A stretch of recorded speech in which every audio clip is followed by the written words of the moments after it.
예, 여러분 반갑습니다. 아유, 아, 그 굉장히 열심히시고 또 이렇게 늦게까지 그 자리에서 집중해서 강의 듣는 모습을 보니까 우리나라 과학의 앞날이 굉장히 밝은 것 같습니다. 예, 여러분 너무 대견하고 자랑스럽습니다. 오늘 이제 조금 어려울 수도 있는데요. 오늘 제가 준비한 강의 내용은 요 헬스케어 바이오 센서라고 할 수 있겠습니다. 근데 이제 그 헬스케어는 혹시 헬스케어가 뭔지 딱 그냥 느낌이 오세요? 아니면 전혀 느낌이 와요? 예. 이 바이오 센서가 굉장히 많은 분야에서 사용될 수 있는데요. 그 중에서 우리의 건강과 우리 몸에 관련되는 바이오 센서를 우리가 헬스케어 분야 바이오 센서라고 하는 거예요. 그러니까 이거 말고도 그러면은 예, 맞습니다. 환경이라든지 뭐 무슨 국방이라든지 다른 여러 가지 분야에서도 바이오 센서가 쓰입니다. 근데 오늘 제가 초점을 맞춰서 말씀드리려고 하는 거는 우리 이제 몸의 건강이나 또는 우리의 몸에 관련된 바이오 센서 그러한 기술에 대해서 이제 현황과 미래인데 이제 주로 현황이겠죠. 그리고 앞에 미래는 이제 어떻게 될 것 같다. 이제 그런 얘기를 하는 걸로 가겠습니다. 여러분 여러분 이미 바이오 센서 아마 너무 잘 알고 경험을 하고 있을 겁니다. 여러분 얼마 전에 이제 코비드19가 공식적으로 지금 종료됐죠. 그래서 근데 여러분들 아직도 이제 마스크 많이 끼고 있는데 여러분 이 중에서 나는 이 코비드19 한 번도 진단을 안 받아봤다. 검사를 안 받아봤다는 사람이 있어요? 다 봤죠. 어떤 사람은 코로 이렇게 쓰시고 어떤 사람은 입으로 해서 다 받아봤죠. 그때 여러분 그 샘플을 갖다가 이제 여기서 우리 코나 또는 타액, 침에서 나오는 샘플을 가지고서 이제 그분들이 뭘 하냐면 이제 진단을 하는 거예요. 두 종류가 있었어요. 이제 나중에 나온 것이 신속 진단법이라는 겁니다. 그죠? 그거는 아마 여러분들 집에서 해본 적이 있어요? 빨간 줄 2개 나오면 걸렸다. 한 줄 나오면 안 걸렸다. 이렇게 되는 거죠. 그걸 우리가 신속 진단법이라고 하고요. 그 다음에 이제 그렇지 않고 좀 막 이렇게 뭔가 엄숙하게 해서 그분들이 샘플을 가져가서 좀 며칠 기다리면은 걸렸다 안 걸렸다 통보가 오는 게 있어요. 그거는 이제 우리가 이걸 PCR 또는 리얼타임 PCR이라고 하는 방법이에요. 그래서 크게 두 가지인데 요 리얼타임 PCR 또는 PCR이라는 것은 분자 진단이에요. 그거는 뭐냐면 이 코비드19 바이러스가 있느냐 없느냐를 코비드 바이러스 이게 RNA 바이러스인데 그 RNA의 분자가 우리 몸에 즉 코나 입에 있는지 없는지를 가지고 측정하는 게 이 분자 진단법이에요. 그러니까 사실은 DNA가 있다 없다를 측정하는 거죠. 그러니까 핵산이 있다 없다를 측정하는 거지 사실 그 바이러스가 있다 없다를 측정하는 건 아니에요. 엄밀하게 따져서는. 그래서 이제 그런 거 따지고 들고 막 그런 거 아니냐고 이렇게 그분들한테 이제 그분들이 막 뭐라고 할지를 보고 도망가죠. 그래요? 근데 그거는 사실 엄밀하게 맞는 말이고요. 근데 요 신속 진단 빨간 줄이 2줄이냐 1줄이냐 요 얘기를 하는 거는 맞습니다. 바이러스의 입자가 있으면은 2줄이 나오고 없으면 안 나오는 거예요. 그러니까 이거는 직접적인 증거예요. 그러니까 그 차이가 있다는 거죠. 어쨌든 제가 이 슬라이드에서 그렇게 오래 할 얘기가 아닌 것은 뭐라고 되어 있습니까? 대중들, 우리 청소년들의 바이오 센서 진단 지식이 증가했다는 거예요. 이게 이제 오늘 중요한 거예요. 그래서 여러분들은 이미 경험을 많이 했고 그래서 이제 오늘 강의가 좀 전문적인 얘기가 나오지만 그래도 대충 따라올 수 있을 거다 이렇게 저는 생각을 합니다. 그래서 오늘 하고자 하는 얘기는 이제 뭐 짧으면 짧고 길다면 길 시간이지만 바이오 센서가 뭔지 설명 잠깐 드리고요. 뭐 이 바이오 센서 역사 간단하게 말씀드리고 그다음에 헬스케어 바이오 센서 이게 이제 현재 우리가 이런 헬스케어 바이오 센서 어떻게 개발되고 있고 어떤 기술들이 사용되고 있는지 이런 얘기를 좀 하고요. 그다음에 이제 요 바이오 센서의 미래인데 요거는 주로 뭐와 관련되겠어요? 이거는 AI와 관련된 거죠. 인공지능과 관련된 것이 이제 미래에 된 거죠. 자, 이 바이오 센서는 처음에 어떻게 시작됐냐면요. 여러분 아마 들어보셨을지 모르겠는데 이분이 어떤 일을 하는 것 같아요? 예? 광부. 예. 그 광산에서 일하는 광부예요. 그러니까 광부가 왜 광산에서 무슨 일이에요? 뭐 금도 캐고 은도 캐고 귀금속이나 또는 석탄이나 이런 것들을 지하에서 파내는 거예요. 그죠? 근데 여러분 이 광산의 일이라는 것이 굉장히 위험할 수 있어요. 왜 그러냐면 물론 그게 무너지는 이런 물리적인 위험도 있지만 결정적인 게 이 그 땅 속에서 나오는 유해 가스들, 유독 가스들이 굉장히 많습니다. 그래서 이제 그런 가스들에 노출돼서 이분이 막 정신을 잃고 쓰러지고 있는 거예요. 그럴 수 있어요. 그래서 옛날에 여기 1928년이죠. 이때 이분이 뭐냐면은 토른버그라는 이 광부인데 이분이 뭘 가지고 들어갔냐면 여기 보면 잘 안 보이죠. 이 속에 뭐가 있냐면 얘가 들어갔어요. 여러분 이게 무슨 새예요? 카나리아예요. 카나리아. 그래서 이 카나리아를 여기다 넣어갖고 세 장에 넣어갖고 들고 들어갑니다. 눈치 빠른 사람 알겠죠? 왜 들고 들어갈까요? 그러면 카나리아가 어떻게 되겠어요? 그럼 제가 막 말로 하나요? 아니면 어떻게 알려줄까요? 죽어요. 예, 제일 나쁜 경우는 죽는데 그 전에 어떻게 되겠어요? 얘가 잘 놀다가 가끔 이제 일을 하다가 이분이 가끔 걔를 보는 거예요. 그러면 어떻게 되겠어요? 얘가 잘 놀다가 갑자기 중지에 노래도 안 하고 가만히 이렇게 누워 있어요. 그러면 어떻게 돼요? 뭔가 이상한 거죠. 그러면은 이제 이분이 딱 보고서 이거 좀 안 좋다 나갑시다. 그러면 질문이 얘는 안 좋아서 막 쓰러져 있는데 사람들은 왜 괜찮을까? 그게 독성학이라는 거예요. 독성학. 독성학은 뭐와 관련되냐면 여러분 부모님과 아이가 동일한 양의 음식을 먹었을 때 부모님은 괜찮은데 아이는 위험할 수 있어요. 왜냐하면 몸무게가 다르요. 그러니까 이 동일한 양을 먹어도 몸속에 들어가면 농도가 달라지는 거예요. 농도가.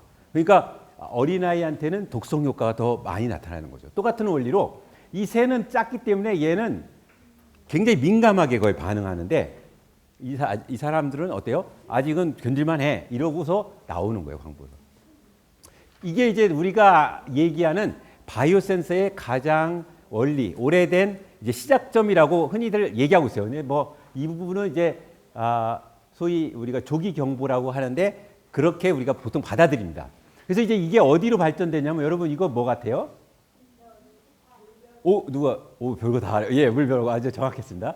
데프니아라고 하는 물벼룩입니다. 얘는 이제 주로 그 물이 굉장히 깨끗한 물에서 주로 사는 애인데 얘가 지금 뭘 먹었냐면 이게 그 형광빛이 나는 나노 물질을 먹은 거예요. 그래서 이제 오늘 이 얘기는 안 할 건데 얘가 이게 형광물질 들어가서 체내에 오랫동안 있다가 배출되는데 뭐 3일 걸리는데 원래 데프니아는 생활 주기가 일주일 정도 돼요. 그러니까 3일 만에 배출되면 뭐 괜찮네요. 이럴 수 있지만 일주일에 3일이면 얼마예요? 사람으로 말하면 몇십 년을 얘가 몸속에 가지고 있는 걸 마찬가지죠. 그래서 그런 게 독성인데 어쨌든 여러분 그 지금도 여기 낙동강도 있을 거예요. 제가 낙동강은 안 와봤는데 한강에 수계에 가면은 그 수질 모니터링 시스템이 있어요.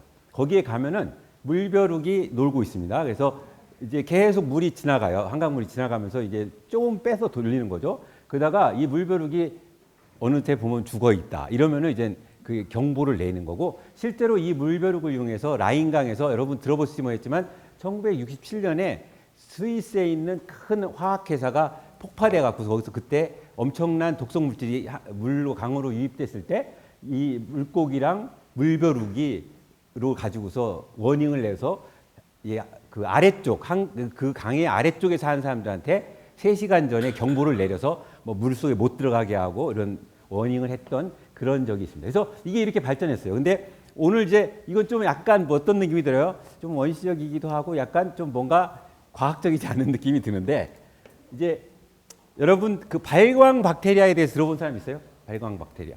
박테리아가 빛을 내.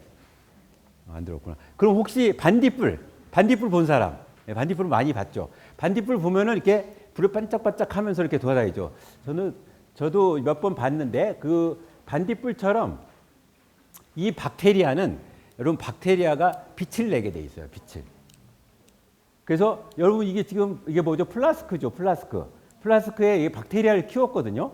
근데 이거 빛이 나죠. 이 박테리아가 많이 자라내는 빛이 많이 나고요. 그 양에 따라서 빛이 달라지는 거예요. 그럼 이 박테리아가 빛을 내도록 우리가 박테리아를 변형시키는 겁니다. 그럼 이걸 이용해서 어떻게 되냐면 빛이 독성이 있으면은 빛이 많이 나고 독성이 없으면 빛이 안 나고 이렇게 만들 수 있는 거예요, 박테리아를. 그게 이제 유전공학적으로 이렇게 만들어낼 수 있습니다. 그래서 어떻게 하냐면 원리가 이거죠. 간단하게 말씀드릴게요. 이 박테리아에는 사람들도 우리 사람들 야, 나 오늘 스트레스 받았어요. 이렇게 이제 아빠가 들어와서 이게 우리 자녀들한테 그렇게 얘기할 수 있어요. 그죠? 스트레스가 뭔지 아세요? 뭐예요? 말하게 하는 거. 네. 그 스트레스라는 건 누가 이렇게 자극을 주거나 뭐 이렇게 해서 막 괴롭히는 이때도 스트레스를 우리가 받죠. 여러 가지 스트레스가 있는데 박테리아도 스트레스가 있어요. 박테리아가 어떻게 생각하나요? 그 박테리아가 우리가 박테리아 스트레스라고 말할 때는 박테리아는 그런 스트레스가 아니고요. 박테리아가 받는 물리적인 화학적인 손상을 우리가 박테리아 스트레스라고 말합니다. 그러니까 그 박테리아 스트레스가 있으면요. 박테리아들은 스트레스에 대해서 반응하는 유전자들이 각각 정해져 있습니다. 자, 이 어려우면 그냥 그런 대로 이해하세요. 그런 스트레스에 따라서 서로 다른 유전자가 정해져 있어요. 그래서 스트레스가 받으면 그 유전자가 막 발현이 되는 겁니다. 그죠? 스트레스가 안 받으면 그냥 가만히 있고요. 근데 이제 우리가 생각할 때 그러면 어떻게 해요? 아, 그러면은 이 스트레스를 발생시키는 그 어떤 스위치를 우리가 뭐라고 말하냐면 프로모터라는 이름으로 부릅니다. 그래서 우리가 그걸 스트레스 프로모터라고 하거든요. 그러면은 이 스트레스 프로모터가 뭘 감지하는 거냐면 스트레스를 감지하는 거니까 그럼 우리가 스트레스 프로모터에다가 빛을 내는 유전자를 붙여주자. 그럼 어떻게 되겠어요? 그래서 이걸 박테리아 안에다 이렇게 넣어주면요. 박테리아가 스트레스를 받으면 빛이 나고 박테리아 스트레스 안 받으면 빛을 안 내게 되는 그런 박테리아를 만들 수 있어요. 그래서 실제로 이렇게 만든 거예요.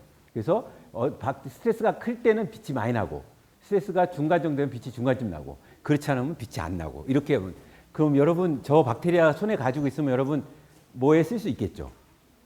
어떤 거에 쓸 수 있겠어요? 뭐예요? 네? 전기가 없을 때. 예. 실제로 그런 쪽으로도 연구를 했어요. 그래서 박테리아를 키워서 이제 빛을 많이 내게 해서 이제 꼭 그런 우리한테 눈에 밝은 빛을 사용하는 게 아니라 분석 쪽에서 그걸 이용하는 그런 쪽으로 사용을 하고 있습니다. 자, 그래서 여러분 빛하면 생각나는 게 크게 생물학적인 빛에는 크게 두 종류가 있어요. 하나가 발광빛이 있고요. 또 하나가 형광빛이 있습니다. 형광빛. 그럼 발광과 형광은 같은 걸까요? 다른 걸까요? 뭐가 달라요? 어떻게 달라요? 이름이 다른 거죠? 발광은요, 자체 그대로 자기가 스스로 빛을 내는 걸 발광이라고 하고, 형광은 빛을 받아야지만 빛을 낼 수 있어요. 그게 차이인 거예요. 그러니까 좋은 거는 그냥 스스로 빛을 내는 게 좋은 거죠. 그래서 우리가 발광을 더 많이 쓰는데 형광도 어마어마하게 많이 씁니다. 이 형광도 실제로 우리 생명과학에서 엄청나게 많이 쓰이는 방법이에요. 근데 어쨌든 우리는 이 경우는 그렇게 단순 비교를 한다면 발광이 좀 더 편리한 거예요. 왜냐하면 그냥 알아서 빛이 나니까. 형광은 꼭 누가 빛을 쏴줘야 돼요. 그래서 그거에 대한 반사작용으로 빛이 나오는 게 형광인 거예요. 이거 넘어갈게요. 그래서 이게 뭐냐면 서로 다른 스트레스에 대해서 예를 들면 이런 거예요. 박테리아가 있는데 어떤 스트레스는 박테리아의 세포 벽을 공격해요. 어떤 스트레스는 박테리아 안에 있는 유전자를 공격해요. 어떤 스트레스는 박테리아 안에 있는 단백질을 공격해요. 이걸 박테리아가 서로 다른 스트레스로 인식을 하는 거예요. 그리고 그 스트레스에 대해서 서로 다른 유전자가 존재한다는 거예요. 그러면은 얘네들을 각각 만들어내면은 뭔가 훌륭한 것이 될 수 있겠죠. 그래서 그걸 실제로 하는 거예요. 그래서 옛날에 유전자 칩이라는 것이 나오기 전에는 이걸 하나하나 과학자들이 하나하나 가져다가 그걸 연구해서 알아냈어요. 근데 유전자 칩이 나오고서는 한 번에 예를 들면 내가 여러분 아는 독성 물질 중에서 나쁜 물질 하나만 누가 이름 얘기할 수 있어요? 화학 물질 중에서? 생각나는 거 없어요? 페놀 뭐 이런 거 들어봤죠? 페놀 같은 걸 한 번에 처리하고요. 페놀에 대해서 반응을 잘하는 유전자를 골라낼 수 있는 거예요. 이렇게. 그죠? 그러면은 원래 박테리아는 유전자 개수가 4,400개거든요. 이게 정해져 있어요. 효모는 8,000개고 인간은 3만 개예요. 사람과 이렇게 많이 차이는 안 나죠. 근데 박테리아 4,400개의 유전자를 여기다 다 심어요. 심고 페놀을 처리한 다음에 얘네들이 각각 유전자 1번부터 4,400번까지가 어떻게 변하는지 보는 게 유전자 칩인 거예요. 그러면은 여기서 페놀에 대해서 반응한 유전자가 몇 개가 있다 하면은 그 중에 하나 스위치를 가져다가 박테리아 발광박 유전자를 붙여주고 그거에 대해서 분석을 하는 거죠. 그래서 찾아내는 거예요. 이제는 훨씬 옛날보다 쉬워졌어요. 그래서 지금 이거는 그런 식으로 우리가 쫙 만들어냈다는 거예요. 그래서 이 경우 뭐 40개 이상의 그런 스트레스, 서로 다른 스트레스에 대해서 빛을 내는 세포를 만들었어요. 그러면은 여러분 손에 40개의 서로 다른 스트레스를 측정해 줄 수 있는 박테리아를 가지고 있다. 그럼 여러분 무슨 생각이 들어요? 이거 어디다 쓸까 하는 생각이 들겠죠. 그때 가장 좋은 방법은 그걸 갖다가 다 이런 칩에다가 심어요. 그래서 한 번에 이 40개의 스트레스를 빛으로 측정해 보는 그런 칩을 만들 수 있겠죠. 그걸 우리가 이제 스마트 칩이라고 이름을 붙여요. 이건 순전히 우리가 붙인 이름이에요. 왜 이렇게 붙였냐면 그때 우리가 만든 칩의 모양이 그때 처음으로 그 애플에서 스마트폰이 나왔어요. 그래서 생긴 게 비슷해서 그냥 스마트 칩이라고 이름을 붙인 거예요.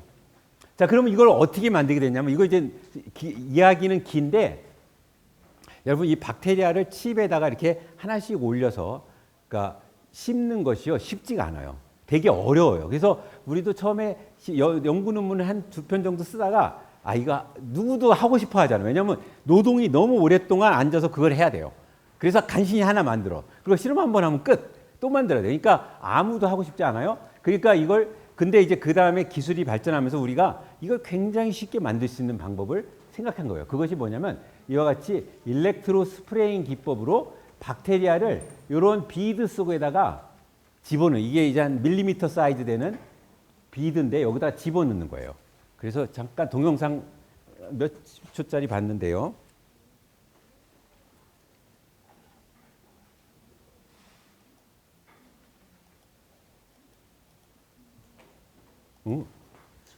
이거 제대로 미디어를 연결이 안 되네요. 이거 오늘 동영상 다 연결이 안 되나? 왜 그러지? 어떡하냐?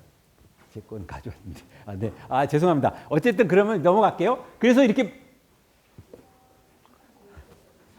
그래서 이렇게 비드를 만들어요. 그죠? 그럼 이게 밀리미터 사이즈인데 굉장히 균일하게 만들어져요. 아까 동영상 짧은 게 있는데 그게 만드는 과정을 이렇게 직접 보여주는데 이게 이제 소위 칼슘 엘지네이트인데 혹시 저런 거 실험실에서 배웠어요? 만들어 봤어요? 그래서 이 엘지네이트를 이게 뭐랑 똑같은 거냐면 여러분 버블티 버블티 좋아하죠? 버블티. 그 버블티랑 똑같은 거 이게. 그래서 근데 그 버블티 속에다가 박테리아를 넣어준 거예요. 뭐 어떤 박테리아? 빛을 내는 박테리아를 넣어주는 거예요. 그죠? 그래서 이제 버블티를 이게 만드는 속도를 만들면요. 이게 사이즈가 작은 것부터 큰 것까지 균일하게 만들어요. 우리가 원하는 사이즈는 얼마든지 약 1시간이면 몇십만 개씩 만들어낼 수 있어요. 아까 그게 그 방법이거든요. 그래서 어쨌든 근데 박테리아를 40개를 똑같은 비드에다 넣어주면은 어느 비드에 무슨 박테리아가 들어가 있는지 알 수 있을까요? 없을까요? 모르죠. 이제 그게 문제인 거예요. 그래서 이걸 어떻게 하지? 생각하다가 그러면은 비드마다 박테리아가 들어간 종류마다 서로 다른 색깔, 형광색을 내게 하자. 여러분 그런 생각 할 수 없어요? 있죠. 그렇게 생각을 한 거예요, 우리가. 그게 아이디어죠. 근데 여러분 이 빛은 빛의 삼원색이라고 알죠? 그죠? 빛의 삼원색을 섞으면은 얼마든지 서로 다른 색이 나와요. 그러니까 세 개의 색깔만 우리가 가지고 있으면 뭐 수십 개, 수백 개의 서로 다른 색을 찾아낼 수가 있는 거예요. 만들어낼 수 있는 거예요. 조합을. 그래서 이제 그 원리로 했습니다. 그래서 실제로 우리가 요게 여러분 이거 그림이 아니고요. 이게 실제 우리가 비드에다가 형광을 넣어서 찍은 사진이에요. 형광 사진이에요. 요게 우리가 만든 비드고 그 안에 어떤 건 초록색, 어떤 건 빨간색, 어떤 건 주황색으로. 자, 그럼 이렇게 되면 어떤 일이 벌어져요? 우리가 여러분이 그 1번 박테리아에는 나는 1번 박테리아는 초록색, 2번 박테리아는 빨간색, 3번 박테리아는 뭐 주황색, 4번 박테리아는 파란색 이런 식으로 색을 지정해 줄 수 있는 거죠. 그죠? 그 다음에 우리가 형광 사진 한 번만 딱 찍으면 우리가 얘는 뭐다, 얘는 뭐다, 얘는 뭐다, 알아요, 몰라요? 알죠, 쉽게. 그래서 이제 그런 방법으로 가기로 하고 이렇게 진행을 한 거예요. 그래서 이제 이렇게 실제로 이렇게 나열했는데 이렇게 나열하다 보니까 결국 이것도 이렇게 집어넣어줘야 되니까 이게 힘들잖아요. 그래서 그걸 좀 더 쉬운 방법으로 했어요. 그거 어떻게 하냐면 이걸 이제 색깔을 얘네가 각자 가지고 있으니까 그냥 막 섞어서 뿌려도 나중에 이렇게 형광사진 한 번만 찍고 나면은 어디에 뭐가 뭐인지를 다 우리가 알 수 있게 되는 거죠. 그죠? 그리고 발광을 찍으면 어떻게 해요? 어느 비드가 지금 빛을 내는지를 알 수 있는 거예요. 그러니까 이거는 뭐예요? 이 방법으로 하면은 우리가 두 종류의 빛을 찍는 거예요. 하나는 형광빛, 하나는 발광빛. 그래서 형광과 발광을 다르게 우리가 하는 거죠. 그래서 찍는 건데 이게 동영상이 있는데 안 되겠죠? 이거 안 되면 이거는 될지도 모르겠다.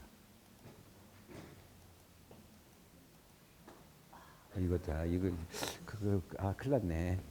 예.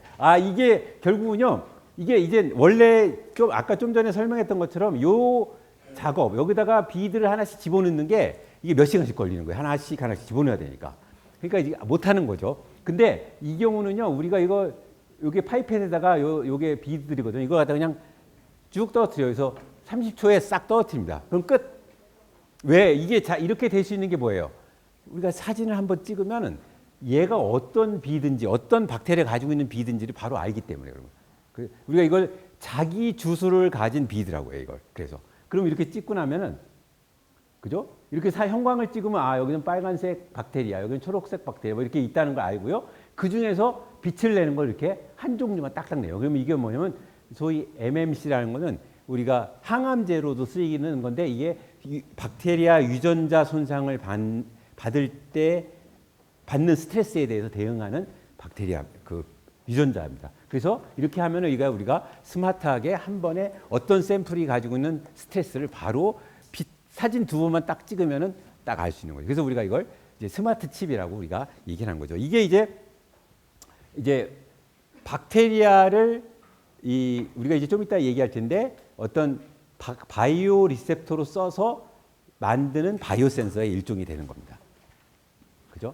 자, 그래서 이제 이게 이제 앞부분이 되겠고요. 그래서 이제 그러면은 바이오 센서는 그럼 뭐냐면 지금까지 설명했던 것은 바이오 센서 기본 구종이 여기가 바이오 리셉터가 있어야 되고요. 그 다음에 트랜스듀서가 있어야 되는 겁니다. 그리고 우리가 신호를 내는 거예요. 이게 기본 구조인데 지금 제가 얘기했던 발광 박테리아를 예로 들어서면 발광 박테리아 바이오 센서의 경우는 바이오 리셉터가 뭐예요? 발광 박테리아가 되는 거고요. 이 빛을 측정하는 것을 우리가 트랜스듀서라고 하는 거예요. 그죠? 그리고서 이제 그것에서 나오는 신호를 우리가 얻게 되는 거죠. 자, 이제 그래서 여기서 보면은 바이오 리셉터에는요. 지금 얘기했던 발광 박테리아뿐만 아니라 다른 세포도 되겠고 여러분 항체 또는 핵산, 유전자, 다양한 단백질 뭐 여러 가지가 다 바이오 리셉터로 쓸 수 있어요. 근데 바이오 리셉터의 가장 중요한 특징이 뭐냐면은 그 물질에 대해서만 선택적으로 인식할 수 있어야 돼요. 그게 제일 중요한 거예요.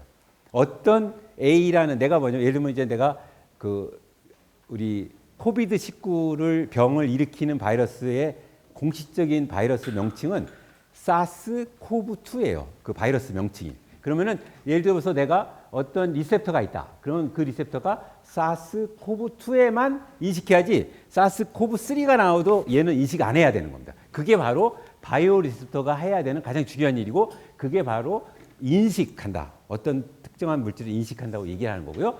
그럼 얘가 바이오 리셉터가 특정한 타겟과 예를 들면 어떤 특정한 바이러스와 이렇게 딱 서로 인식작용을 하잖아요. 그럼 얘가 인식을 했는지 안 했는지를 우리로 알게 해줘야 되잖아요.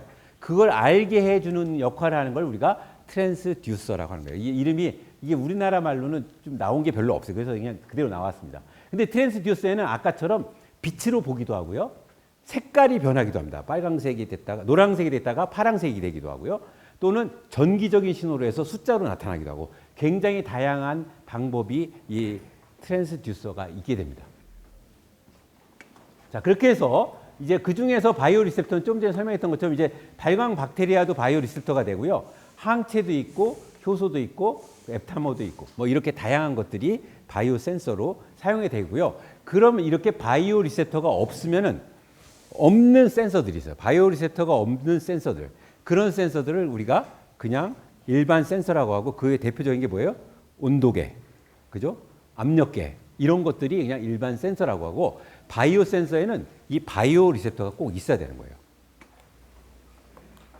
자, 그러면 한 가지 여기서 이제 질문, 이게 많은 사람들이 혼동하고 있는데 바이오 센서를 예를 들면 내가 병원에 갔어요. 병원에 갔더니 그 할아버지를 모시고 병원에 갔더니 할아버지 심장이 좀 한번 체크를 해야 되겠어요. 하고 심장에다 막 이렇게 갖다 꽂습니다. 그래서 심장 박동수를 이렇게 체크하거나 이걸 심장의 기능을 체크하는 센서들이 있어요. 그러면은 그건 뭐 어떤 센서예요? 우리 몸을 측정하긴 하잖아요. 그죠? 그래도 걔는 바이오 센서라고 안 해요. 걔는 센서입니다. 왜? 바이오 리셉터가 없어요. 거기에는. 그거는 전기적인 거나 또는 어떤 박동수를 직접 측정하는 방식으로 하는 거지 거기에 바이오 리셉터가 없기 때문에 그때는 그건 그냥 의학용으로 사용하는 센서라고 하지 바이오 센서라고는 하지 않습니다. 바이오 센서의 가장 중요한 거는 바이오 리셉터가 있어서 바이오 리셉터가 아주 선택적인 측정을 하게 해줘야 된다. 그게 이제 가장 중요한 차이입니다. 그래서 요거 뭐 똑같은 설명이고 넘어가겠습니다. 자, 이 바이오 센서의 역사는 아까 이제 가장 어떤 개념적인 역사는 아까 광부 아저씨가 되겠고 그 이후에 이제 가장 결정적인 것은 1962년에 와서 처음으로 전극을 이용해서 산소를 측정하는 이 전극이 개발됐어요. 이분이 이제 우리가 제일 유명한 클라크라는 분인데 이분이 이제 우리가 바이오 센서의 아버지다 이렇게 얘기를 하는 분이에요. 그래서 이분이 나오고 나서 이걸 이용해서 1967년에 이 업다이크하고 희기란 사람이 이 전극을 이용해서 처음으로 혈당 센서를 만들었어요. 근데 이제 우리가 이게 실제로 처음에 바이오 센서죠. 일종의. 근데 이 혈당 센서가 지금 여러분이 재는 이렇게 손톱에서 피 내서 딱 재는 거 팔죠. 여기 약국 같은 거 보면 지금 15,000원 또는 10,000원이면 살 수 있는데 그게 바로 이거예요. 이 센서예요. 그때 1967년에 처음으로 개발된 거예요. 그 센서가. 그죠? 그게 역사가 되어 있고요. 그다음에 뭐 쭉 나오는 거 이거 뭐 참고로 하고 지금은 어디로 가고 있느냐? 지금은 이제 임플란터블 뭐예요? 우리 몸에다가 직접 부착하고. 그래서 여러분 혈당을 생각하면 가장 제일 힘든 사람이 누구겠어요?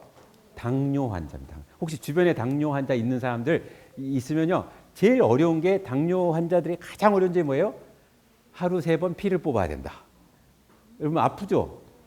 여기다 주사기 찔러갖고서 피 뽑으면 아프잖아요. 그것처럼 제일 어려운 거예요. 그래서 요즘에는 피를 그렇게 안 뽑고 뭐 일종의 우리 피부에다 붙이거나 아니면은 실제로 이식시키거나 이렇게 해서 그 자동으로 측정하게 하는 그런 쪽으로 가고 있는 거죠. 이게 임플란터블 글루코즈 혈당 센서가 이제 2007년에 처음으로 나왔고요. 그 다음에 이제 웨어러블 나중에 보여주겠지만 이게 뭐 눈에다 붙이는 센서 어떤 사람은 여기다가 타투형으로 피부에다 직접 그리거나 아니면 뭐 마우스 가드라고 해서 이를 덮는 그런 걸 끼인다든지 뭐 이런 식으로 해서 이제 그런 웨어러블 센서가 이제 2022년에 처음 나왔습니다. 그리고 이제 이거 이제 크리스퍼는 좀 어렵긴 얘기는 한데 이게 2020년이요. 2020년에 노벨상을 받은 기술이거든요. 그래서 아마 이게 유전자 편집 기술이라고 알려져 있는 거예요. 아마 들어봤을 거예요. 그런데 이 유전자 편집 기술이 그쪽 분야에서만 쓰는 게 아니고 이게 다 또 바이오 센서에서도 엄청 많이 쓰입니다. 그래서 이런 센서들이 2016년에 처음 나오고요. 2016년에 처음으로 AI, 인공지능을 이용한 바이오 센서들이 이제 논문이 나오기 시작했습니다. 그래서 요거에 간단하게 우리가 바이오 센서의 역사라고 얘기할 수 있겠습니다. 자, 제가 부산 금과터라고 하죠. 금요의 과학터치인데 사실 우리나라 5대 도시인가요? 맞죠? 아마 5대 도시에서 이게 진행되는데 제가 부산을 와야 되겠다고 생각한 게 이게 올해 세계 바이오 센서 2023 바이오 센서가 부산에서 열려요. 6월 5일부터 8일까지. 근데 제가 여기에 의장이에요. 개최자예요. 그래서 이제 부산에서 하기 때문에 이렇게라도 한번 부산에 한번 또 가자 이렇게 해서 부산에 오게 된 겁니다. 그래서 이때 이제 이 안토니 터너라는 교수가 이 세계 바이오 센서를 처음 시작하는데 이분이에요. 이분인데 이분이 아까 얘기했던 클락 교수예요. 처음으로 이제 바이오 센서의 아버지라고 하는 분이에요. 그리고 이분의 이제 멘토라서 이분을 상을 주는 거예요. 세계 바이오센서 학회에 92년에 개최된 걸 불러서 상을 주면서 이제 그 노고를 그 업적을 치하해 준 거죠. 그리고 이제 이분이 작년에 은퇴를 하고 재작년에 은퇴를 하고 이제 그 뒤를 제가 이어받아 갖고 이제 부산에서 개최를 하게 되는 겁니다. 그래서 이제 여러분들 혹시 관심 있는 분들은 이제 6월에 그런 일이 있다 이렇게 알고 계시면 백스코에서 합니다. 백스코에서. 자, 그래서 이제 바이오 센서에 대해서 제가 간단하게 소개를 했는데요. 바이오 센서는 다양한 분야에 사용되고 있습니다. 여기 보면 이제 토양 오염, 환경 오염, 그죠? 그다음에 뭐 코비드-19 같은 질병, 그죠? 그다음에 수질 감시, 그다음에 이제 방사능과 같이 이렇게 톡신 디텍션, 그다음에 어떤 신약 개발, 그죠? 그다음에 이제 뭐 패토젠, 독성 요소 개발 또는 식품의 독성 모니터링이라든지 이런 쪽에 굉장히 많은 영역의 바이오 센서가 사용되고 있어요. 근데 이제 오늘 제가 이제 말씀드리고자 하는 얘기는 이제 주로 헬스케어, 그죠? 우리 사람의 건강과 사람 몸에 대한 모니터링에 초점을 맞추고서 잠깐 말씀드리겠습니다. 그러니까 이 기본 원리는요, 다른 분야에 적용되는 것도 똑같습니다. 그러니까 사실은 하나만 알면 다른 것도 다 동일한 원리로 돌아가기 때문에 그냥 다 안다고 봐요. 단지 뭐만 달라지면 샘플의 모습과 샘플의 형상만 달라지는 거예요.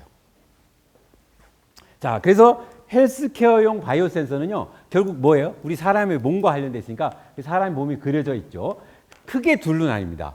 체외 진단, 즉 몸 밖에서 측정하는 것이 있고요. 그 다음에 이건 뭐예요? 웨어러블, 소위 우리가 그걸 인비보라고 하는데 몸에 내에서 또는 몸에 부착돼서 사용되는 이 두 가지로 크게 나눈 거예요. 그죠? 그래서 이제 그 각각을 얘기하는데 여기서 이제 간단하게 말씀드리면 현재와 미래는 뭐냐면 현재까지는 체외 진단, 이 몸 밖에서 우리 몸에서 나오는 샘플들을 진단하는 것이 주종을 이루고 있다면 앞으로는 이것이 실제 몸에 부착해서 또는 몸 속에서 그대로 직접 진단하는 쪽으로 가고 있다. 그래서 올해 이제 저희가 지금 이번 부산에서 개최되는 바이오센서 학회 이제 지금 논문들은 다 들어왔는데 논문 분석을 해보면요, 한 1000편 정도가 들어왔는데 세계 과학자들이, 근데 그 중에서 거의 40에서 50%가 육박하는 논문들이 다 어느 쪽이냐면 이쪽이에요. 그러니까 예전에는 2021년, 2018년에는 주로 이쪽 논문이 70~80%였는데 지금 이제 트렌드가 이렇게 가고 있는 거예요. 그러니까 그게 우리가 사람들이 이제 이 연구자들의 발전 방향을 바로 알 수 있게 해주는 지표가 되는 거죠. 자, 그래서 이제 간단하게 여기서 이건 체내 진단, 체외 진단이라고 나눌 수 있는데 인비보와 인비트로의 차이는 뭐냐면 그 리빙 오가니즘, 그러니까 살아있는 생명체에 그대로 분석을 진행하는 걸 우리가 인비보, 즉 뭐 체내 분석 이렇게 얘기하고요. 그다음에 이거를 그 샘플을 뭐 꺼내서 사람 밖에서 테스트 튜브나 뭐 어떤 접시에서 그대로 측정해내는 것, 이걸 우리가 인비트로 체외라고 우리가 나눌 수가 있습니다. 그러니까 뭐 간단하죠. 나누게 이렇게 나눌 수 있겠습니다. 자, 그러면 이 우리가 소위 말하는 이 체외 진단은 여러분이 이미 아까 잠깐 말했지만은 그 여러분 이 PCR이라든지 아니면 뭐 신속 진단 키트 이런 것들이 다 체외 진단이 되는 거예요. 왜냐하면 여러분 몸에서 샘플을 꺼냈잖아요, 그죠? 그럼 이제 체외 진단이 되는 거죠. 그래서 이제 이런 체외 진단에서 그러면 사람들이 어떤 연구를 주로 하냐? 그때는 주로 민감도를 향상시키는 연구를 하는 거예요. 민감도를 향상시키는. 그래서 이것이 바로 현재 진행되는 바이오 센서 연구의 모습이 될 수가 있겠습니다. 그래서 이제 몇 가지 이제 예를 보일 텐데요. 이게 너무 전문적이기 때문에 제가 간단하게 개념적인 것만 말씀드리겠습니다. 그래서 여기 보면은 이제 다양한 바이오 센서 형태들이 있는데 결국은 이러한 연구에서 우리가 하는 가장 큰 노력이 뭐냐면 민감도를 좋게 하기 위해서. 민감도란 거는 그 우리가 측정하고자 하는 물질이 농도가 낮아도 그걸 측정해낼 수 있는 능력, 그걸 민감도라고 얘기하거든요. 그 민감도를 높이는 연구인데 결국 그것을 뭘 통해서 하냐면 우리가 아까는 제가 빛을 측정하면서 신호를 측정했다고 했잖아요. 그럼 빛의 민감도를 향상시킨다든지 아니면 전기적인 신호를 얻는다. 그럼 전기적인 신호를 증폭시키는 연구를 주로 하는 거예요. 모든 바이오 센서 연구자들이. 그때 어떤 방법을 쓰냐면 생명과학적인 방법을 쓰거나 아니면은 나노 기술을 쓰는 겁니다. 나노 기술. 여러분 나노 기술은 들어봤죠? 여기 보면 안 들어봤어요? 한 번도 안 들어봤어요. 나노가 뭔지 들어봤었어요? 네. 한 번쯤은 들어봤죠. 나노라는 단어. 그죠? 네. 예, 나노미터. 예, 맞습니다. 그래서 이 나노 기술이 굉장히 이제 이 분석 진단, 우리 바이오 센서 쪽에서 굉장히 중요한 기술 중에 하나가 되는 겁니다. 그래서 이 나노 기술을 이용해서 신호를 증폭시켜서 좋은 민감도를 가지는 센서를 개발하는 게 중요한 연구고요. 그다음에 이제 요거는 그 현재까지도 바이오 센서 중에서 대표적인 바이오 센서 하나를 꼽아라. 그럼 뭘 꼽냐면 전기화학 바이오 센서예요. 전기화학 바이오 센서.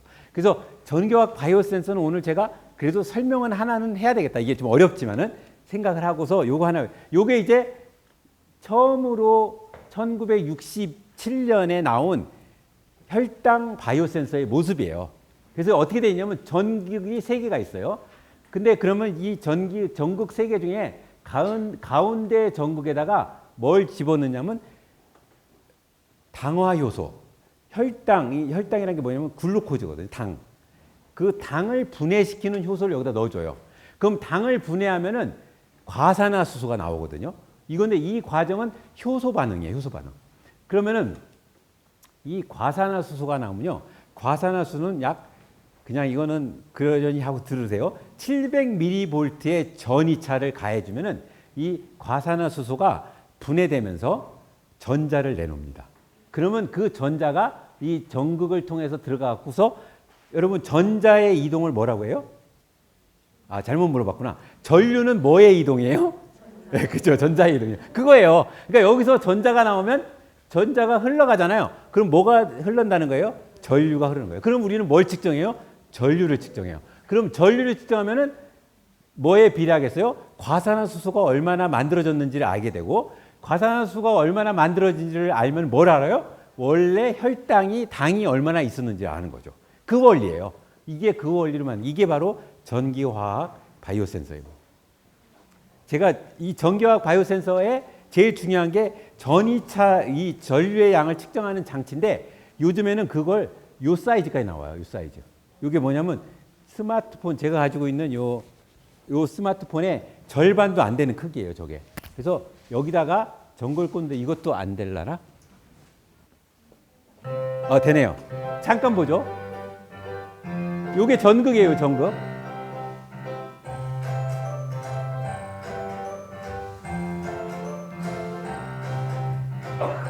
여기 선이 연결되어 있지 않아요. 와이어리스예요. 요 신호가 나올 겁니다, 바로. 신호가 나오죠.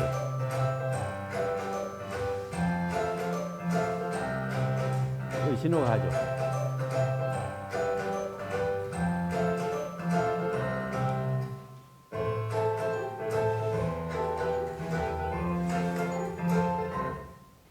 예. 잠깐요. 여기서 설명을 해야 돼. 그래서 요게 이제 여기다 전극을 꽂았잖아요. 그럼 거기다 샘플만 얹으면은 요게 그 전류를 측정해서 나오는 전류 값을 이게 뭐겠죠? 요새 약간 옛날 모델의 아이패드. 그러니까 요거 아이패드도 되고 스마트폰에도 바로 연동이 돼요. 그 신호가 여기서 만약에 어떤 물질이 검출됐다. 그러면은 신호가 이리로 쭉 나오죠. 그럼 이게 어떻게 되는 의미냐면 내가 이걸 가지고 있어요. 그리고 내가 이제 정기적으로 당을 측정해야 되거나 아니면 내가 심장이 좀 안 좋아서 심장 바이오마커를 늘 측정해야 돼요. 그래서 측정하잖아요. 그럼 이게 누구한테 간다는 거예요? 이 신호가 의사 선생님이 가지고 있는 스마트폰으로 가는 거예요. 그 의사 선생님이 쭉 보고서 이분 빨리 병원에 왔다 가야 되겠는데 하고서 전화를 하는 거예요. 그죠? 이게 이제 헬스케어의 최신 모델이 되는 거죠. 그래서 우리는 들고 다니면서 가끔 피부 봐서 이거 하나만 딱 측정하면은 그 데이터가 바로 의사 선생님은 보면서 이분은 괜찮네 하고 또는 빨리 들어오시라고 해요. 그러면은 여러분 우리가 심장마비가 오면요 2시간 안에 병원에 도착해야 돼요. 그래야지만 살 수 있거든요. 그러니까 이걸 정기적으로 측정하는 것은 되게 중요한 거거든요. 근데 이것이 이제 그런 식으로 해서 활용되어 있는데 이게 바로 전기화학 센서의 가장 최신 모델. 그래서 우리가 볼 수가 있겠습니다. 자, 그다음에 이제 또 하나의 키트는 뭐냐면 이게 신속 진단 키트인데 요거는 여러분이 많이 봤던 거라서 그냥 지나가겠습니다. 늘 많이 해봐서. 예. 근데 이제 이 신속 진단 키트에서 지금도 연구자들이 연구를 하고 있거든요. 뭐 어떤 연구를 하냐면 요 민감도를 즉 뭐냐면 지금 어쨌든 빨간 줄이 두 줄 나오면 있다. 한 줄 나오면 없다인데 그 농도가 얕으면 어때요? 있는데도 안 잡혀서 한 줄 나올 수 있잖아요. 그래서 그걸 있으면 분명히 잡을 수 있게 하기 위해서 민감도를 향상시키는데 그걸 어떻게 하냐면 요 줄을 긋는 요 사이에다가 이렇게 폴리머 같은 걸로 코팅을 해놔요. 그러면은 이 폴리머는 물에 녹거든요. 그래서 이제 근데 물에 녹으려면 녹는데 시간이 걸려요. 그러니까 이 샘플이 흘러가다가 얘를 만나면 벽이잖아요. 그럼 서 있어요. 서 있는데 그냥 서 있는 게 아니라 요 단백질 이 폴리머를 녹여요. 녹이면서 있기 때문에 얘가 다 녹으면 어떻게 되겠어요? 흘러요. 그래서 마치 댐과 같은 역할을 해서 잡아주다가 그러면 얘가 이중에 여기 머무르기 때문에 얘가 거기서 머무르는 동안에 반응을 더 오래 할 수 있는 시간을 부여해 주는 거거든요. 그러니까 10개가 있다가 휙 지나가다가는 안 잡히는데 10개가 여기에 오래 있으면 그중에 몇 개가 여기에서 바인딩 할 수가 있다는 거예요. 붙을 수가 있는 거죠. 그런 식으로 해서 우리가 민감도를 향상시키는 거죠. 그래서 이런 댐을 맞춰서 이게 뭐예요? 샘플 흐름을 늦춰서 반응 시간을 증가시킨다. 이런 연구들을 아직도 하고 있는 거예요. 그래서 그렇게 해서 민감도가 더 좋은 걸 발견하면은 단순히 두 줄이 나와야 되는데 한 줄만 나오는 키트보다는 훨씬 더 민감도가 좋은 키트들이 나올 수 있는 거죠. 자, 그다음에 이제 이거는 잠깐 보죠. 이거는 뭐냐면은 이와 같이 이걸 마이크로 플루이딕 디바이스라고 하는데 이게 뭐냐면 미세 유체 칩이라고 해요. 미세 유체. 그럼 왜 미세 유체냐면은 요거의 두께가요. 마이크로미터예요. 마이크로미터. 여러분 마이크로미터는 뭐보다 낮은 거예요? 밀리미터. 밀리미터는 센티미터보다 여러분 그거 센티미터 알죠? 예. 센티미터, 밀리미터, 마이크로미터 이렇게 되는데 요게 마이크로미터예요. 그 마이크로미터를 속으로 샘플들을 흘려 보내면서 측정하는 거예요. 이거 잠깐 볼까요?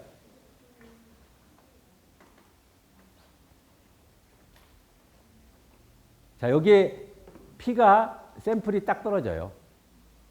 그럼 이제 여기 나노 구조체가 있어서 혈액 속에 있는 단백질과 세포를 분리합니다. 딱 샘플이 딱 가죠. 이게 여러분 손가락에서 피 한 방울 뽑아서 떨어뜨려요. 네, 가죠. 그럼 여기서 보면 이제 큰 빨간색 적혈구들은 여기서 다 잡혀요. 그 다음에 단백질들은 통과합니다. 여기 나노 구조체라서 적혈구들은 잡히고 세포들은 잡혀요. 피 속에 있는. 그리고 단백질들은 이렇게 통과하고 박테리아나 바이러스도 통과합니다. 그래서 여기서 잡히면 항체랑 결합해서 가갖고서 이쪽 두 번째 라인으로 갑니다. 그럼 여기 다른 항체가 있다가 지나가는 애 잡아주는 거죠. 그래서 여기서 색깔이 나오게 되는 거죠.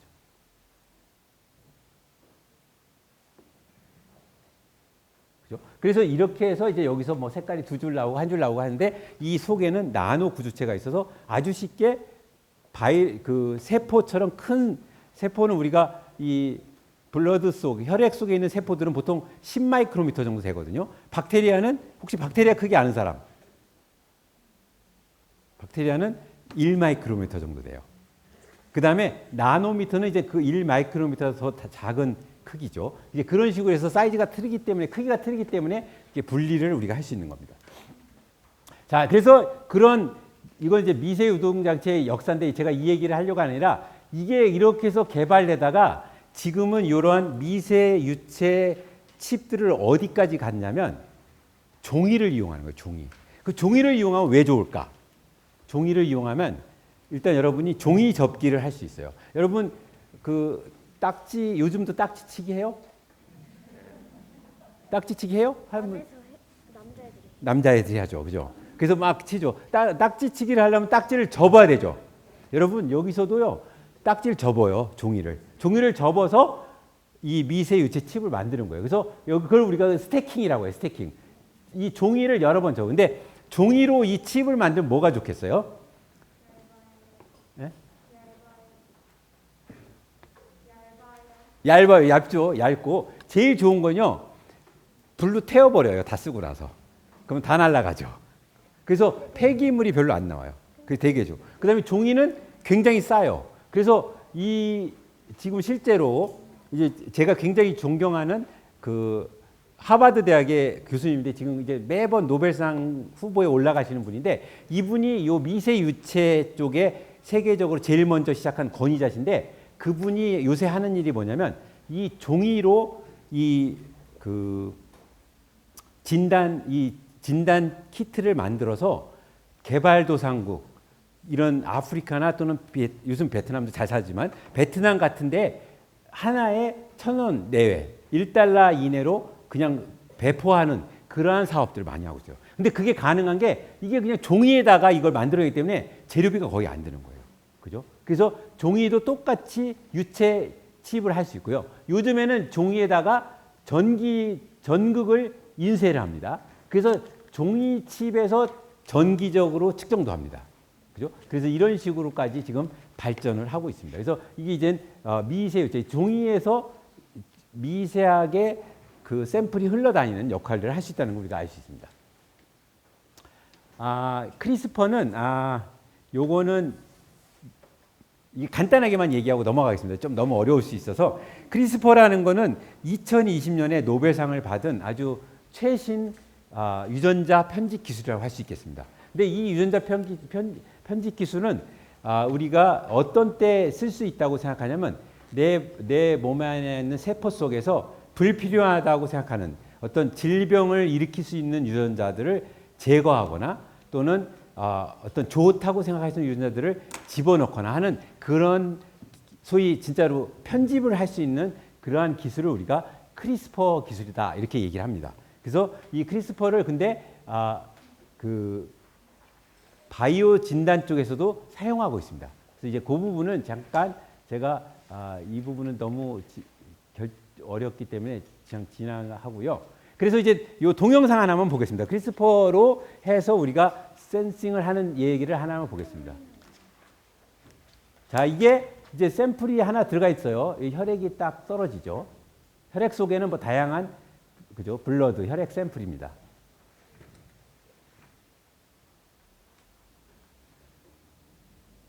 그래서 지금 샘플을 만들었어요. 그럼 이제 이게 크리스퍼의 시스템인데 단백질과 핵산이 연결돼 있어요. 그래서 얘가 둘이 맞춰지잖아요. 그러면은 요게 둘이 결합하는 순간 동일한 유전자가 와서 만약에 딱 잡혀주잖아요. 그럼 얘가 주변에 있는 유전자들을 잘라내는 능력이 생겨요. 그죠? 그게 크리스퍼 시스템입니다. 그래서 이제 이걸 전기화학 있죠. 이게 세 개의 전극이 있는 데다가 적용을 하는 거예요. 그러면 이제 요게 미세 유체 흐름이 되겠고 샘플이 흘러갑니다. 그래서 이제 이렇게 보면 핵산이 있고 그죠? 항체가 붙잡아주고 있습니다. 그래서 이 샘플이 이제 들어갑니다. 아까 크리스퍼가 있는 샘플이 들어갑니다. 그래서 흘러가면서 이 안에서 아까 크리스퍼가 왔죠. 크리스퍼가 얘를 잘라낼 수 있어요. 시스템이 갖춰지면. 그럼 얘가 쭉 흘러가서 전극에 가서 반응을 하는 거죠. 그리고 이제 이번에는 다른 샘플을 넣어주는 거죠.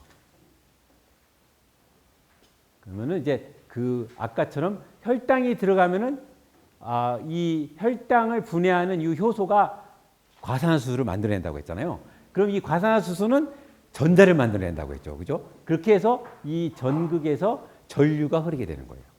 그래서 크리스퍼와 그 다음에 그 혈당을 이용해서 진단을 하는 이것이 바로 이제 크리스퍼를 이용한 바이오 센서의 모습이 될 수가 있겠습니다. 그래서 이제 이거는 복잡한 게 다 들어가 있어요. 미세 유체역학, 크리스퍼, 그 다음에 혈당 센서, 전기화학 센서가 세 개가 혼합돼서 하나의 칩으로 나와 있는 거죠.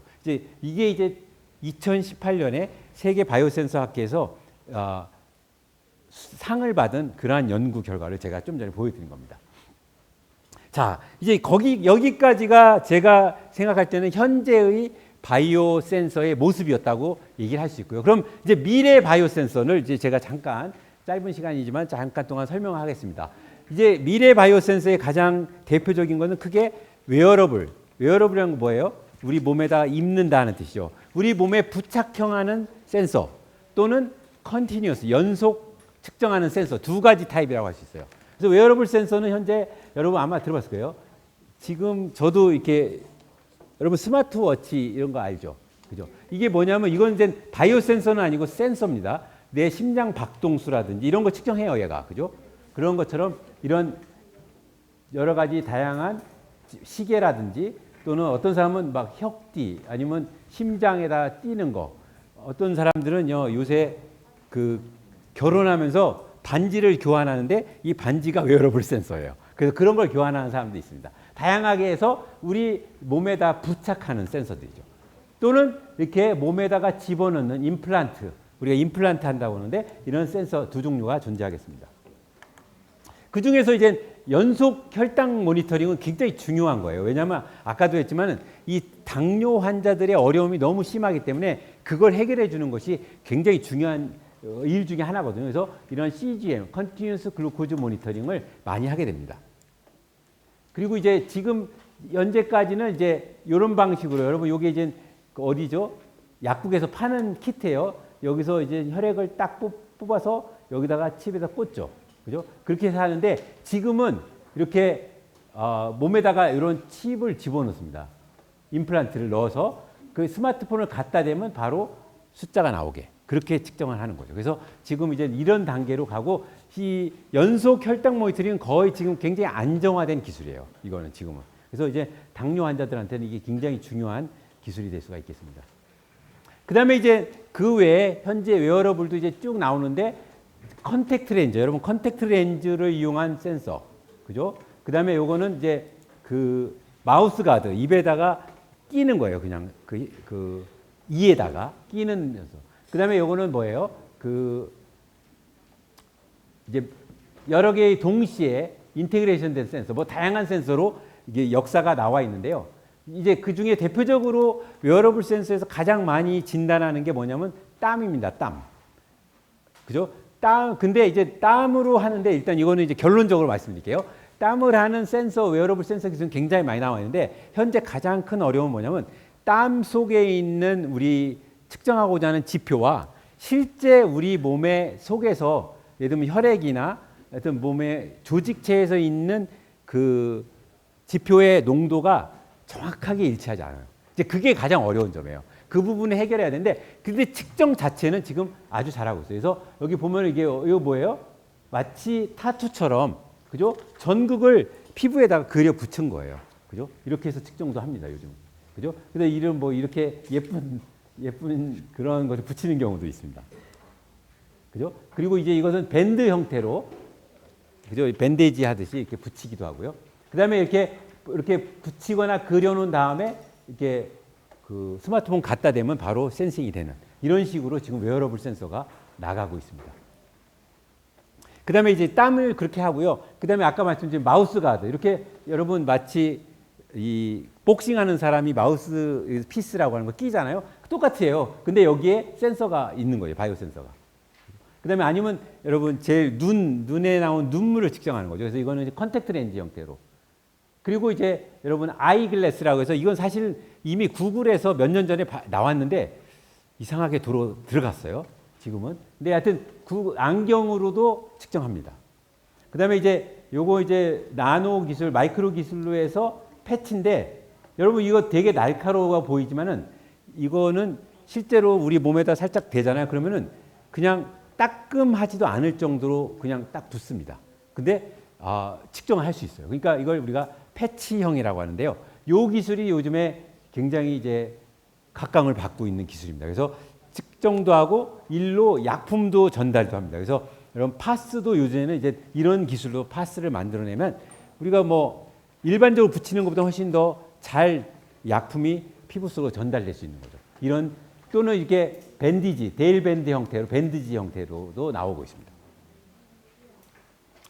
자, 그래서 이제 이 웨어러블 센서에서 이제 몇 가지 중요한 점을 얘기했는데 아까 제가 설명했던 것처럼 이 정확성과 신뢰성 부분이 아직도 어려운 부분. 이거는 이 기술의 문제라기보다는 우리 몸에서 나오는 샘플과 땀이나 눈물이나 또는 타액이 실제 우리 몸의 상태를 정확하게 대변을 못 해주고 있다는 것 때문에 그래서 그걸 보정을 하는 연구가 꽤 필요한 거고요. 그 다음에 이제 웨어러블의 또 하나의 어려운 점은 배터리. 여러분 오늘 배터리 얘기 많이 들었죠. 이 전 시간에서. 그죠? 배터리가 굉장히 중요한 거죠. 배터리 수명 문제가 되게 중요이고 그다음에 이제 현재까지는 혈당 위주로만 이게 되고 있는데 혈당 말고 다른 예를 들면 암 진단 마커라든지 다른 질병 진단 마커 쪽도 이 땀이나 이 혈액이 이 눈물이나 아니면 타액 이런 데서도 그런 마커를 찾아내는 노력이 이제 필요한 그런 상황이 되겠습니다. 자, 그래서 이제 이 바이오 센서가 이제 여기까지 이렇게 발전해 오면서 앞으로 그런 미래로 갈 때는 결국은 뭐에 도움을 받냐면 이러한 기술들을 이러한 정보들을 다 종합해서 진단을 내려줘서 제가 이제 바이오 센서를 연구하고 있지만은 이런 얘기는 어디 가서는 잘 안 하는데요. 오늘도 참 지금 녹화를 하고 있기 때문에 하면 안 되는데 제가 사실은 AI가 정말 발전되면요. 어떻게 보면은 이 바이오 센서가 필요 없어지는 시대가 올 수도 있어요. 왜냐하면 지금 이미 충분한 물리화학적인 데이터들이 확보돼 있고 그것을 AI가 분석하잖아요. 그러면 이제 어떤 사람이 병원에 갔습니다. 그러면 가면 기본적으로 측정하는 거 있어요. 뭐 온도, 우리 몸의 온도라든지 혈압이라든지 그다음에 그 간단한 혈액 테스트 이런 걸 하고 나잖아요. 그러면 이제 그것을 AI가 과거의 데이터베이스랑 비교해요. 연동을 합니다. 근데 이제 이 인공지능은 우리가 추정하거나 상상할 수 있는 한계를 뛰어넘는 모든 데이터를 읽어낼 수 있기 때문에 얘가 그 자료를 가지고서도 질병에 대해서 진단을 할지도 모릅니다. 그러니까 그런 시대가 올 수도 있어요. 그래서 이제 그 부분은 이제 뭐 언제가 될지는 모르지만 어쨌든 그런 시대가 올 수도 있다. 이런 추정은 지금 하고는 있습니다. 자, 그래서 이제 이게 그 인공지능 알고리즘이 이제 그런 일을 하는 거고 지금은 인공지능 알고리즘으로 어디까지 와 있냐면 이게 데이터들을 막 얻어내면 데이터의 신뢰성이라든지 아니면 데이터의 정확도를 향상시키는 그런 도움을 받고 있지만 이제 좀 더 지나면은 다른 결과들과 비교해 가면서 이제 어떤 진단을 내려줄 수 있는 시대까지 갈 걸로 지금 보고 있습니다. 이게 이제 바이오 센서의 미래의 모습이라고 지금 생각할 수가 있겠습니다. 자, 그러면 이제 오늘 얘기했던 이제 그 인공지능을 이용한 요소들은 이렇게 여러분이 뭐 이렇게 지금 했던 얘기들 제가 여기 설명한 거고요. 이 부분에 있어서 이제 앞으로 생각할 수 있는 것은 이겁니다. 첫째로 중요한 거는 앞으로는 이 바이오 센서 영역에서는 연속 진단과 웨어러블 바이오 센서가 중요한 연구 주제다. 현재 앞으로 향후 5년 또는 10년 동안은 대부분이 이제 이쪽으로 가는 거예요. 왜냐하면 체외 진단 쪽은 거의 연구가 성숙한 단계에 가 있고 굉장히 많은 실제 상용화된 제품들도 나와 있기 때문에 이제 연구 주제는 이쪽이 이제 굉장히 중요하고요. 이쪽이 이제 실제로는 다른 분야의 발전과 맞물려 있어요. 왜냐하면 이 웨어러블 바이오 센서라는 건요, 소위 그 플렉서블 일렉트로닉스, 즉 뭐냐면 그걸 우리가 신소재 전자 장비, 전자 재료 쪽이라고 할 수 있거든요. 신소재 전자 재료 그쪽이 지금 엄청나게 발전되고 있기 때문에 그 재료들을 가져다가 바이오 센서 쪽에서 이용하는 것이 웨어러블 바이오 센서예요. 그래서 다른 분야의 발전과 연계되어 있다는 거 이렇게 우리가 생각할 수 있고요. 아까 좀 전에 얘기했던 것이 이게 이제 중요한 챌린징한 굉장히 도전적인 주제가 하나가 뭐냐면 이 우리가 측정하고 있는 그 땀이나 타액이나 또는 이 그 땀, 타액 그리고 뭐 유린이라든지 이런 속에 있는 어떤 샘플의 농도가 실제 혈액에 있는 농도와 다른 점, 이 부분을 어디가 어떻게 해결할 것인가 하는 이슈가 이제 되게 챌린징한 이슈고 이 부분을 어떻게 해결할 것이냐는 거죠.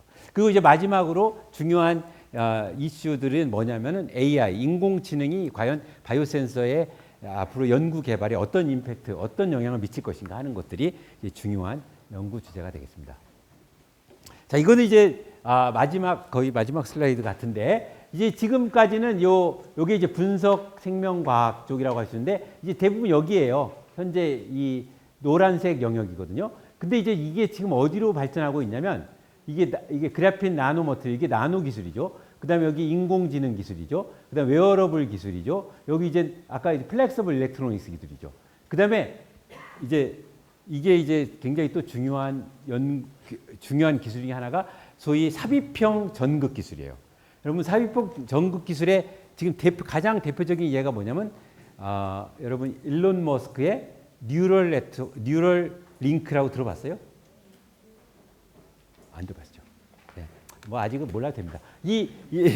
일론 머스크의 뉴럴 링크가 뭐냐면 이 뇌에다가 전극을 심어서 우리 뇌에서 나오는 이런 신호들을 이용해서 이제 이걸 컴퓨터에다가 업로딩하거나 아니면 이걸로 우리 예를 들면 하반신 마비가 된 사람을 이 뇌 신호가 하반신 마비라는 건 뭐냐면 척추에 신경이 끊어져 있다는 거거든요. 그러니까 신경 전달이 안 되는 거예요. 그러니까 하반신을 못 걷는 거죠. 근데 여기 뇌에서 신호를 발생시키고 그 끊어진 그 아랫부분에다가 전극을 심어주면은 그리고 그 뇌에서 나오는 신호, 내가 걸어야 되겠다 하는 신호를 컴퓨터가 릴레이를 해서 아래쪽에다 전달하면은 걷는 거예요. 그래서 이게 어디까지 가 있냐면 그 스위스에 있는 연구팀에서 원숭이가 그러니까 아래 마비, 다리 마비된 원숭이한테 이걸 시도했어요. 그래갖고서 성공을 했습니다. 그래서 실제 걸었어요. 제가 알기로는 그게 2016년인가 됐는데 그 이후에 일론 머스크가 뉴럴 링크를 발표했거든요. 아마도 거기에 이제 굉장히 큰 이게 되겠구나. 지금 이제 사실은 하반신 마비 환자들은 다 아무런 방법이 없는데 혹시라도 그런 방법이 되지 않을까 해서 이제 이쪽을 합니다. 근데 이제 또 하나의 문제는 일론 머스크가 그래서 원숭이에 15마리다 시험을 했거든요. 근데 15마리한테서 뭐 해서 그때 실제로 되는 건 보여줬어요. 그래서 머릿속에 생각하는 걸로 원숭이가 실제로 하는 걸 보았거든요. 근데 원숭이 15마리 다 죽었어요. 그러니까 이 안전성 문제는 아직 아무런 해결책이 없는 겁니다. 근데 이제 이 사람들이 생각하는 게 이제 저는 분명하게 개인적으로 이건 반대하는 입장인데 이게 이제 그 상당히 큰 문제가 있는데 일론 머스크는 결국은 이걸 여러분 메타버스는 들어봤어요? 메타버스? 그죠? 오, 메타버스는 잘하네요. 메타버스를 하려면 여러분 어떻게 하냐면은 뭐 고글도 끼고 그죠? 껴야 되죠. 끼고서 이제 들어가야 되는데 뉴럴 링크에서부터 메타버스 바로 접속이 되는 거예요. 그러면은 물론 그 고글은 끼지만 굉장히 선명하게 메타버스에 연결이 될 거로 보거든요. 근데 저는 그 방법은 반대합니다. 그거는 정말 심각한 문제를 일으킬 수 있어요. 자녀들한테. 그래서 왜냐하면 이 메타버스 속에서 이제 그 뇌가 활동하다 보면은 이게 돌이킬 수 없는 곳으로 갈 수도 있다고 제가 생각하기 때문에 이건 반대인데 어쨌든 기술은 지금 일로 가고 있는 거다. 이렇게 지금 보여주고 있습니다. 이제 그래서 이거 아까 지금 바이오 센서 이제 올해 한다는 거 말씀드리고, 우리 이 슬라이드는 우리 연구실에 있는 박사과정 조철민 학생과 김은영 학생이 좀 많이 도와줘서 잘 만들어줬습니다. 고려대의 모습이고요. 이걸로 제가 발표 마치겠습니다.